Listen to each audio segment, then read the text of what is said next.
Happy birthday to you. Happy birthday to you. Happy birthday, CoronaTestCT. Happy birthday to you.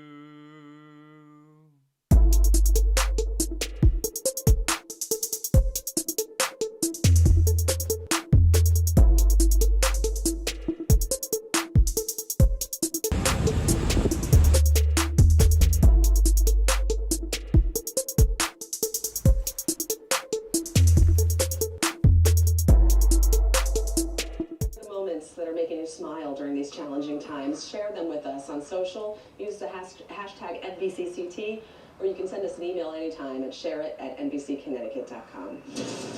We can all do something, right? Yeah, and if we had more Murphys out there. Dark.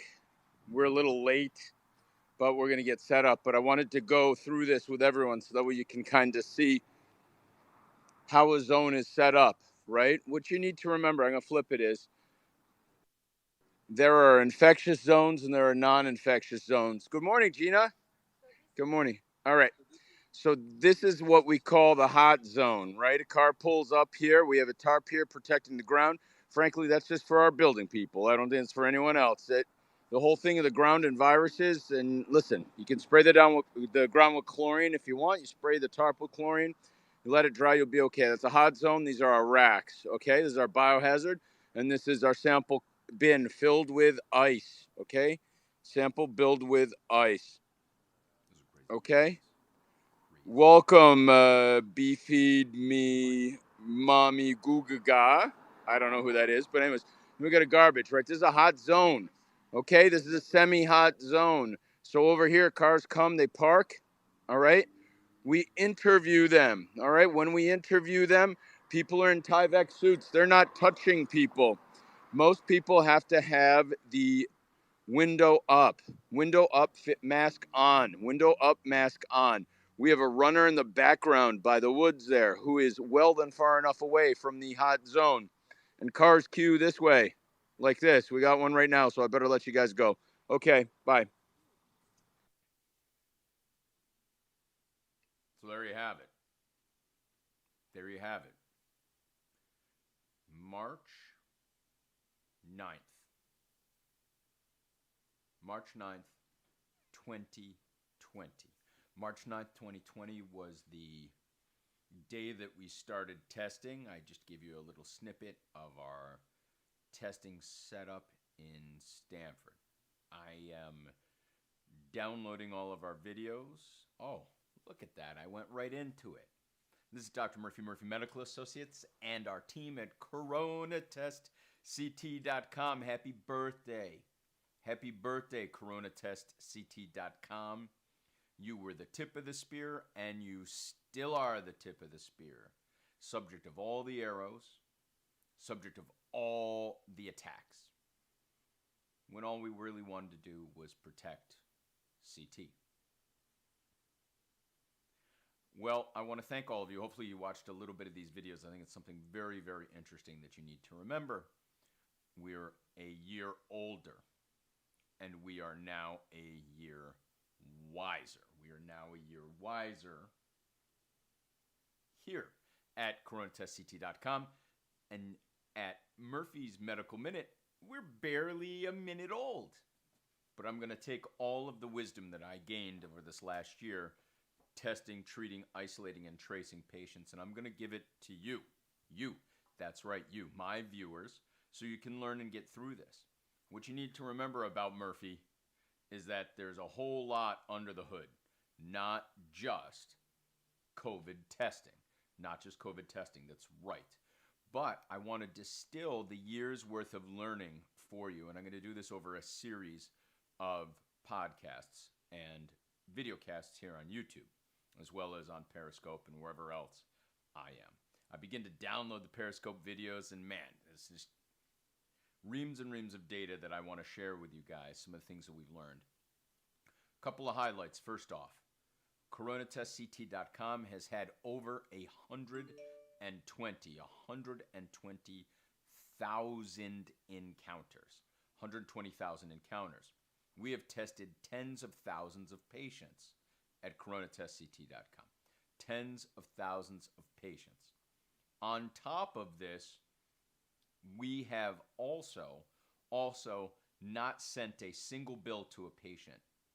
0 bills to patients. Yet we were subject of arrows from major reporting news areas misrepresenting who we were billing. The moral of the story is we were billing the insurance companies. Have we been paid by them? No. That's why we're suing Cigna. That's why we are actively reviewing all of our legal options to make certain that insurance companies keep their word.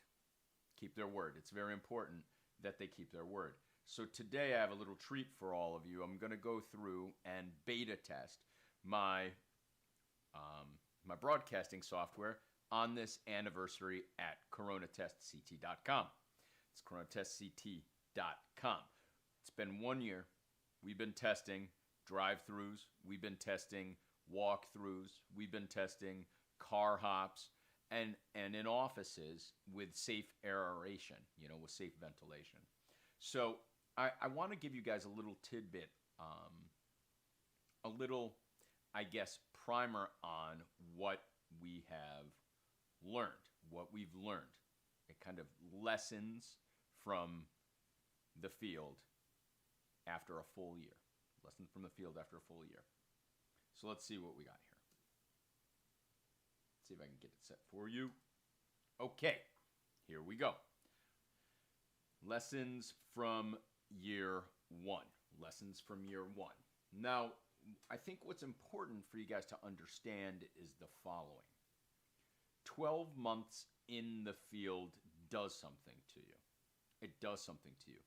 When we see patient after patient, we need to remember the fact that 1 year ago today, people were in denial. 1 year ago today, people were afraid. 1 year ago today, the amount of people in the United States with the novel coronavirus was exceedingly low. It was exceedingly low. Now, yes, maybe there sure has been some, the months before that we weren't testing. But it wasn't until March 9th, 2020, March 9th, that we were actually able to test for novel coronavirus in a setting outside of a public health setting. In a setting outside of a public health setting. And someone had to figure out how to test. Someone had to figure out how to treat. We had no handbook from China. We had a minimal handbook from South Korea and from UW. Armed with these things, in 2020, March 9th, we opened our first drive-thrus. We opened our first drive-thrus in Stamford, in Stratford, in Greenwich. Man, we got issued cease and desist letters. We got partnerships with mayors, governors, senators. It was a crazy year. So I want to review that with you on today, March 8th. I'm going to give you a few key lessons that you need to take away from all of this. A few key tidbits that I've learned along the way that I think will help us get through the next year, because this virus is not going anywhere. First, early diagnosis and treatment. That's what TX is. It's not Texas. Treatment. Early diagnosis and treatment are key to survival from SARS-CoV-2. Monoclonal antibodies need to be given in the first week for those who are vulnerable. How do we know they're vulnerable? They have to be seen. You can't do an at-home test and expect to get monoclonal antibody treatment. It's just not going to work. You need to have a primary care physician. You need to have a healthcare system that knows how to do this. If they don't know how to do this and you go to an urgent care center, you may get sent home with just zinc and vitamin D, neither of which will save your life. Monoclonal antibodies will. In addition to that, we know people that got what we call the old diagnose and adios.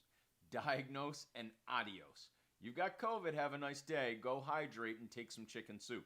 That doesn't work, and unfortunately, without detecting labs, without doing things like ultrasounds to look at your heart or to look for clots, we don't know whether you need anticoagulation or not. Labs and diagnostics are essential when you have COVID, and it'll save your life. Next, probably one of the most important things here, oxygen saturations guide therapy. Oxygen saturations guide therapy.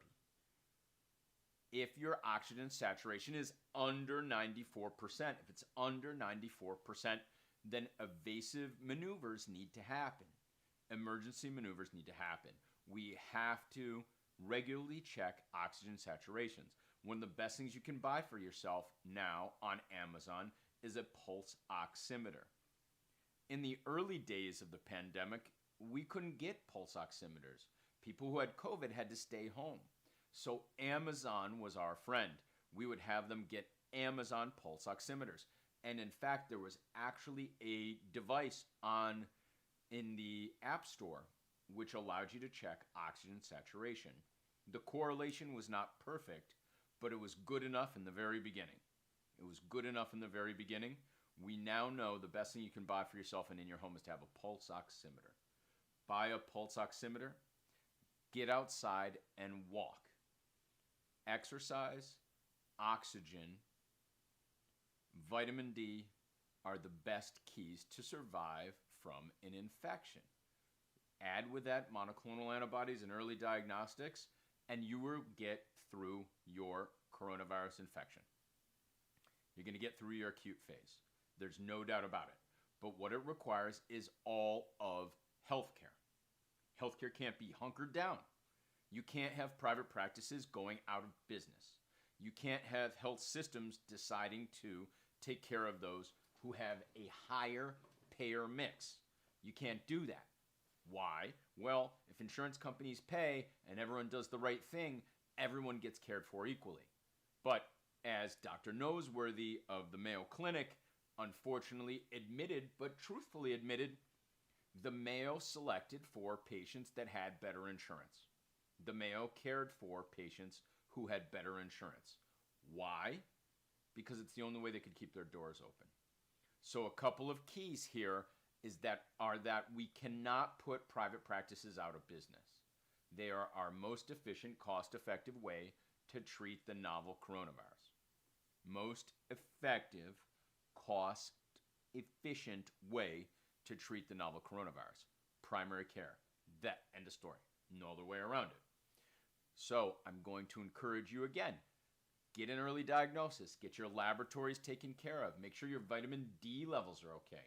There's no justification to be vitamin D deficient, and those in a critical care setting who have vitamin D deficiency performed worse. If you end up in the hospital and you're vitamin D deficient, you got a problem. That being said, high dose vitamin D is not the way to go. Low dose, 5,000 international units or less. I had to learn this the hard way myself, as I gave myself a kidney stone from taking too much vitamin D. Next, if we are to survive this global pandemic and any other waves that come our way, especially as we have new variants like the Brazilian variant, which does not respond, I repeat, does not respond to convalescent plasma or some of the monoclonal antibodies. Right, great, a variant that's resistant to treatment. Oh, and did I mention it is also resistant to vaccination? Oh, okay, crap. We've got a variant that is resistant to treatment. We've got a variant that's resistant to vaccination. And we've got a variant that can reinfect you. When all of those things happen, we need to know one thing. How will the hospital systems hold up? If anyone has not been looking at the data in Brazil, it is terrifying. We have to avoid the hospital to improve public health mortality. What does that mean? That means, oh, what happened here? What happened here? We need to get back at it. Let's get back at that computer monitor. Let's get back at the computer monitor. Where are we at? Here we go. We have to avoid the hospital. We have to avoid the hospital to improve public health mortality. There's no other way around it. No other way around it. I gotta shut this down because I guess people don't understand. When I'm broadcasting, I'm broadcasting. There's no other way around this. When hospitals get overwhelmed, mortality rates in ICUs triple. They at minimum double. We saw that in Los Angeles County. And in Brazil, we're seeing a tripling of mortality because ICUs are overwhelmed. I want you to think about this. Use your brain and think about this. Hospital, a good example, Stamford, Connecticut, or a better example, Greenwich, Connecticut. Right, Greenwich, Connecticut. You figure all of the affluent people in Greenwich have a hospital. That hospital has 170 beds. Of those 170 beds, about 20 of those beds can perform truly critical care. And in fact, the critical care ICU at Greenwich Hospital is between 10 and 15 beds. Between 10 and 15 beds. For 60,000 people, the ICU will get easily overwhelmed. When you easily overwhelm ICUs, you end up with higher mortality rates. Higher mortality rates. We're seeing it in Brazil. First off, in Greenwich, 60,000 people, 20 beds, 20 critically ill patients. We know that the critically ill rate of SARS-CoV-2 it can be much higher than 60,000 people and 20 beds. Imagine a rate of 10% of all of Greenwich being infected with the novel coronavirus. And 10% of them, 600 people, end up in the hospital. Wait a second, it only has 120 beds. Exactly. We have to keep out of the hospital to reduce mortality. How do we keep out of the hospital? Pfizer and Moderna vaccination prevent hospitalization very effectively with the UK variant and with the wild type variant in the United States. Pfizer's data on South African variant, the in vitro data, is not good. It's not good. J&J's data on the South African variant is good. J&J's data is good. Moderna's data is getting better. These will need to continue to be studied. But if we can keep people out of the hospital with vaccinations that work, albeit not perfectly, but work, then we're going to be able to reduce the burden in the hospitals. We have to keep people out of the hospital. There's no other way around it. And the way to keep people out of the hospital is having primary care physicians able to treat patients. It's able to have primary care physicians deliver vaccinations in the community. There's no other way around it. There's no other way around it. We have to get vaccines out there. We have to get primary care physicians off the bench. What did I learn over this first year? It took 5 months before most primary care physicians entered the field. 5 months. It took 1 month, nearly 30 days, before health systems entered the field. We were out there testing, treating, isolating, and tracing easily weeks before anyone else was. It was insane. There was no one there. Everyone was asleep at the switch. Part of that was bureaucracy and part of that was fear. Man, where do I go? We're gonna get infections. It's just the way that it is. With Dr. Fauci saying that kids are not going to get vaccinated until next year, we need to know kids are going to get infections with COVID. We also, in the beginning, there was this mystery. There was this, kids are not going to get it. Kids won't get sick. That's bull crap. So one of the big problems I have is all of the prognostication that happened without data. Everyone was acting as if it's not a big deal. And that's because we were choosing health. No, we were choosing wealth. We were choosing wealth over health. By choosing wealth over health, we were keeping schools open. We were trying to keep the economies functioning when what we needed to do was shut down.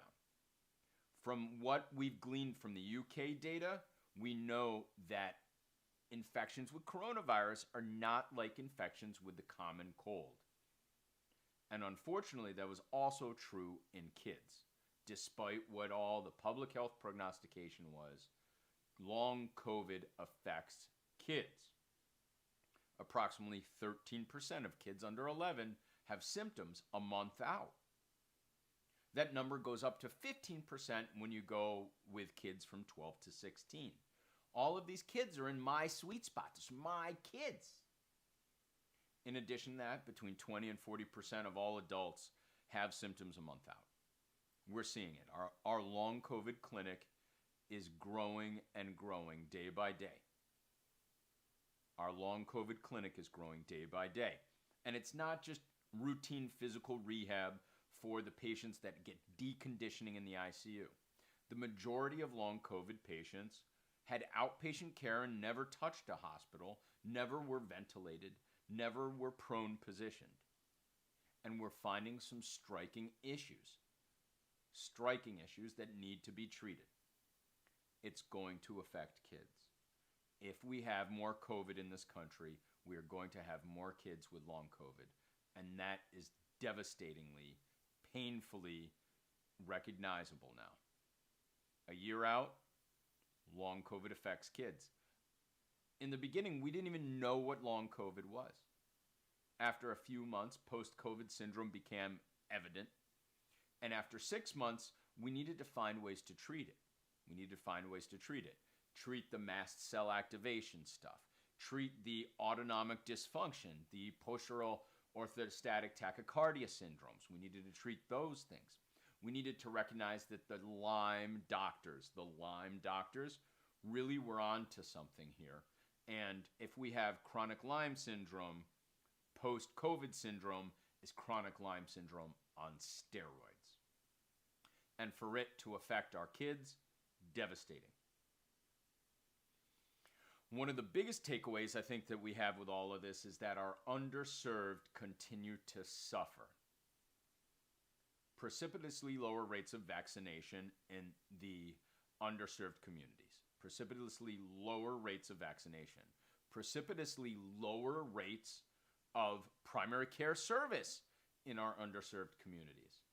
And precipitously higher rates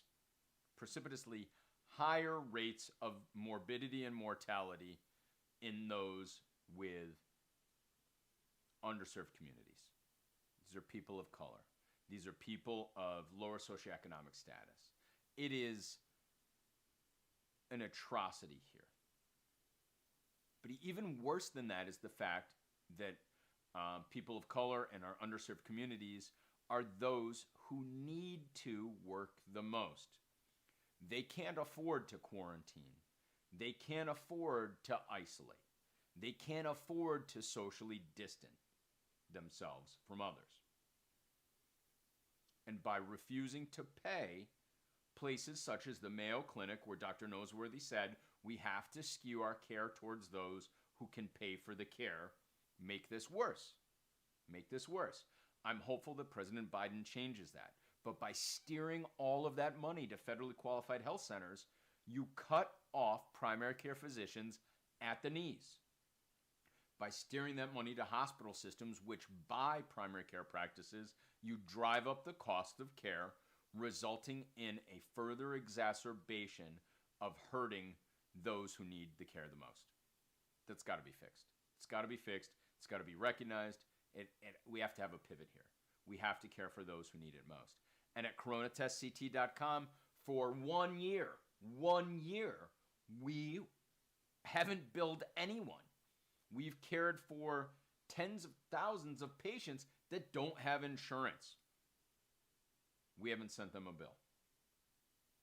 I don't know how we're going to survive another year without actually getting paid for our care. That's why I put the plea out there. It's not just us. It's all over the nation. Those that answered the call are getting cut off at the knees. And while we get cut off at the knees, the fear machine continues to work.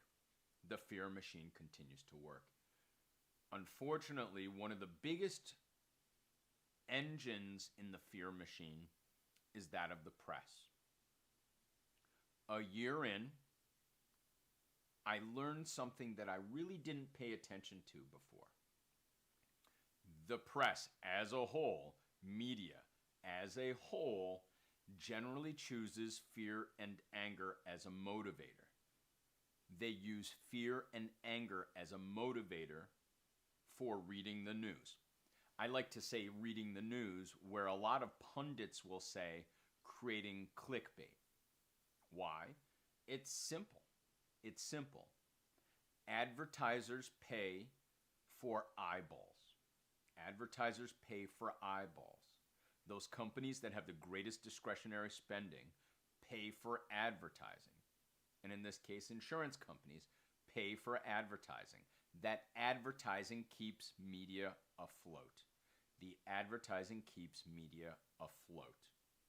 So, the media is driven towards motivating people to click. Subscribers, viewers, clickers.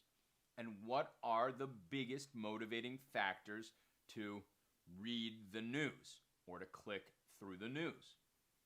Fear. Fear and anger easily motivate people. Why? Because they activate centers in our brain. They activate centers in our brain that prevent us from seeing clearly. They create fear, which creates action. Unfortunately, that action is guided by cognitive biases. And the one most amazing thing I really learned through all of this, and I'll tell you right now, is that if you had an opinion, if you had a confirmation bias known as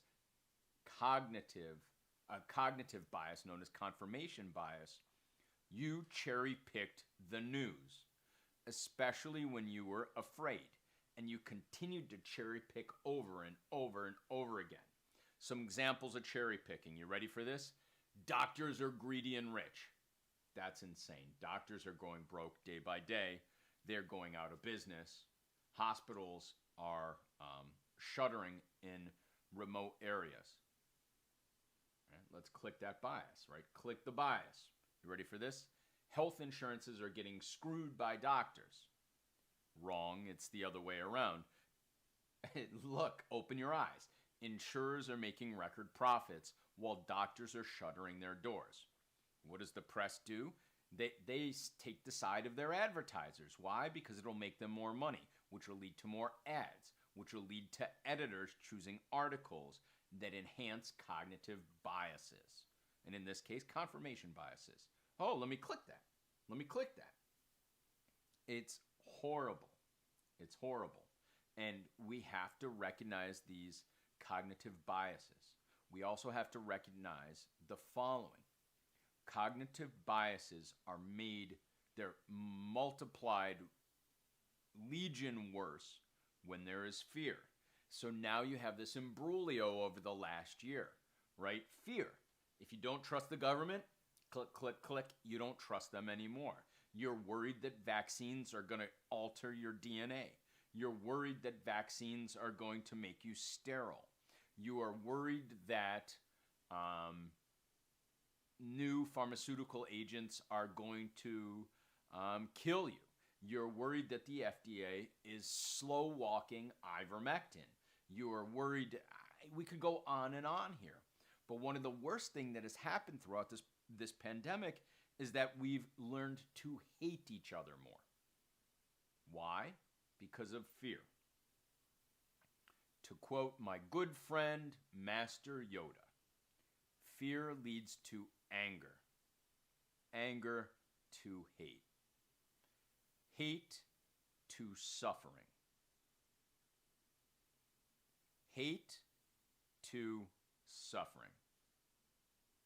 Is there any doubt? Is there any doubt that we're all suffering here? A year in, and we are all suffering.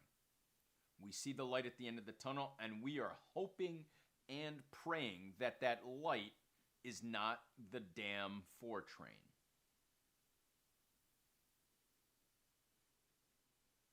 Very well could be. What I see here in the most recent bailout act that happened with Congress is that they gave 10 times more money to insurance companies than they did to private practice physicians.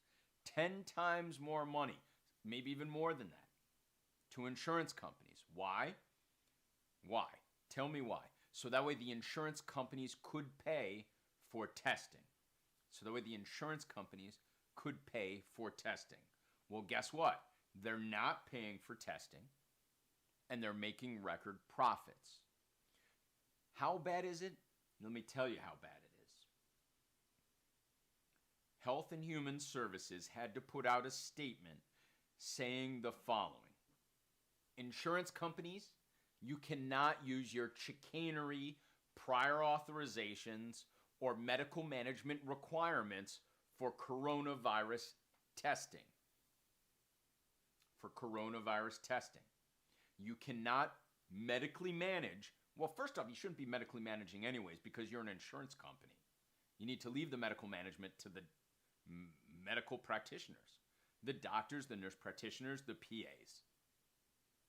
Leave the diagnosing, leave the treating to them, and just pay for the services. Well, what do you think happened? The insurance companies went, oh, we're not going to make any money, and our stocks are going to go down, and we're going to lay people off, and then you're not going to have insured patients. Listen, patients are not getting their care paid for by these insurance companies. I can tell you personally, 10% of all of our claims have been paid, and not paid adequately. They've been paid at lower rates with denials, with delays. We are still waiting to be paid for services that we delivered in March and April of 2020, in the beginning of the pandemic. In the beginning of the pandemic. We still are not paid. It's not just us. It's all over the nation. And that's why insurance companies are having the best year ever. Okay, let's be serious here. Let's open our eyes, get rid of the cognitive biases, get rid of the confirmation biases, and look at the facts. During a pandemic year, when everyone is suffering, when hospitals are taking losses, when doctors are committing suicides at higher rates, when private practices are going out of business, cui bono? Cui bono?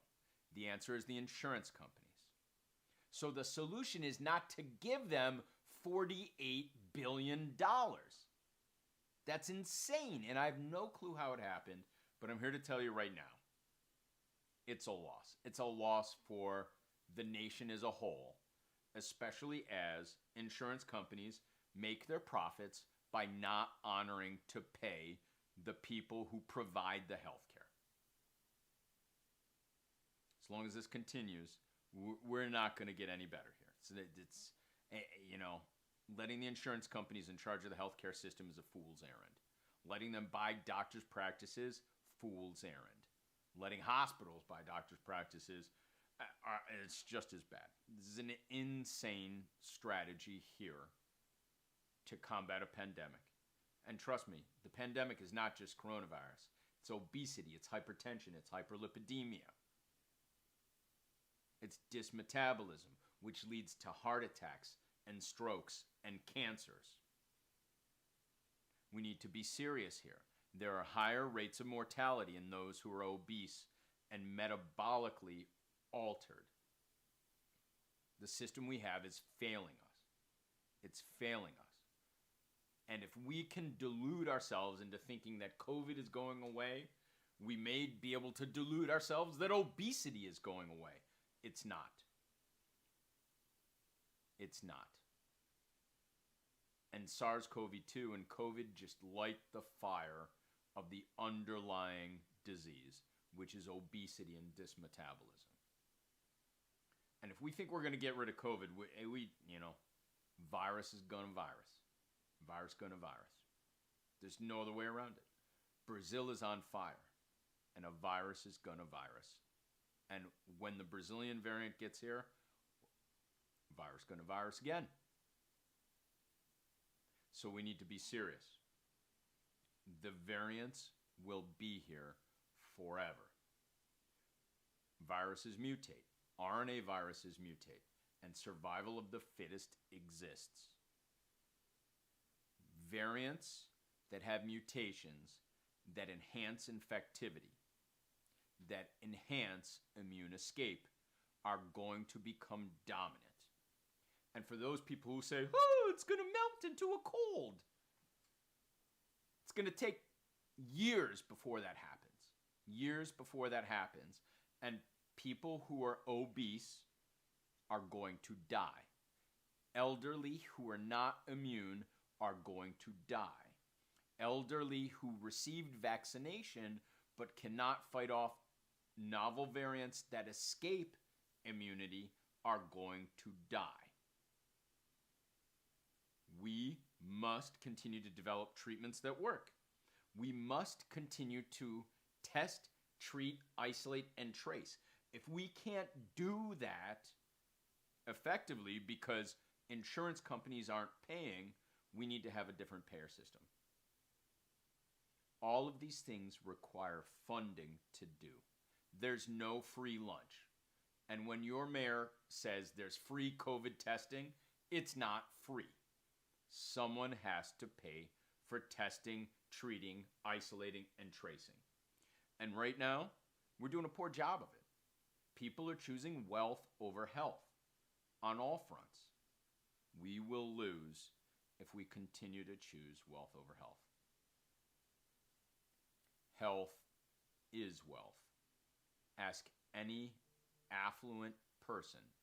Ask any affluent person, people who have more money than God, what they choose. They choose health every time. Why? Because they have wealth. Because they have wealth. We need to stop choosing wealth over health. As a nation, we need to focus on health.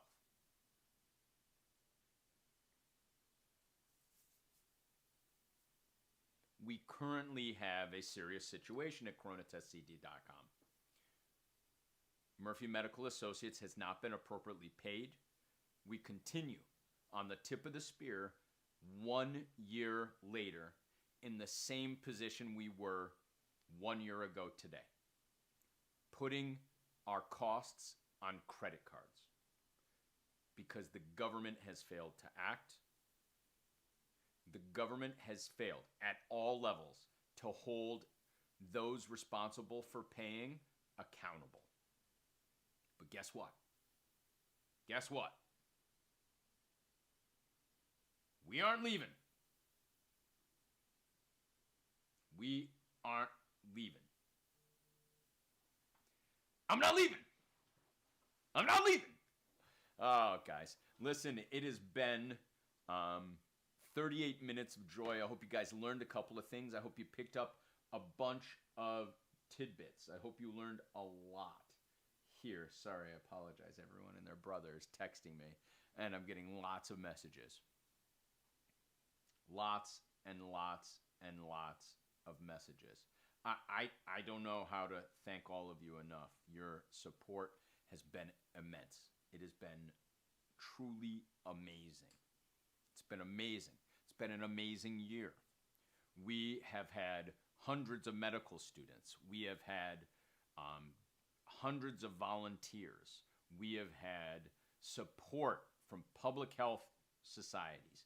We continue to test, treat, isolate, and trace. We are not stopping it. We are not going anywhere. You know, I was on the radio all over the nation several months ago, probably a month and a half into this, and people said, what inning are we in? What inning are we in? Well, I told them at the time we're in the second inning. In June, I said we were in the fifth inning. And at the end of the year, I said we're probably in the seventh or eighth inning of this. These new variants have really changed my thoughts about where we are in the baseball game. Changed my thoughts about where we are in the baseball game.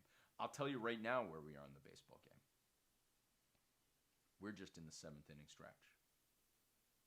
We're just in the seventh inning stretch. we've got some serious work to do. Serious work to do.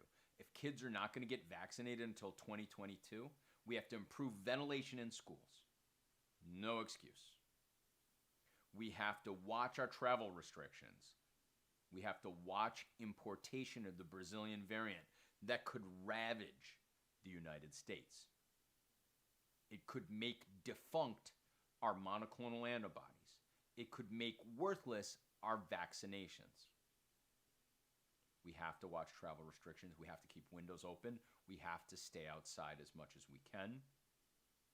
We have to continue to use our masks. We have to continue to use our masks. And N95s should be given to everyone in the United States. If you have to be inside more than 15 minutes, you should be in N95s. N95s. Before I ramble anymore at 41 minutes, because I don't think everyone's going to listen to me at 41 minutes, I have to sing, Happy birthday to you, happy birthday to you, CoronaTestCT, what will you do? We're going to test, treat, isolate, and trace. This is Dr. Murphy Medical Associates, our team at CoronaTestCT.com. You have just watched Murphy's Medical Minute for March 8th, 2021. 1 year older, 1 year wiser, 1 year tougher. Stay safe, take care of yourselves, get out and exercise, keep your body in tip-top condition, because we are made to be well.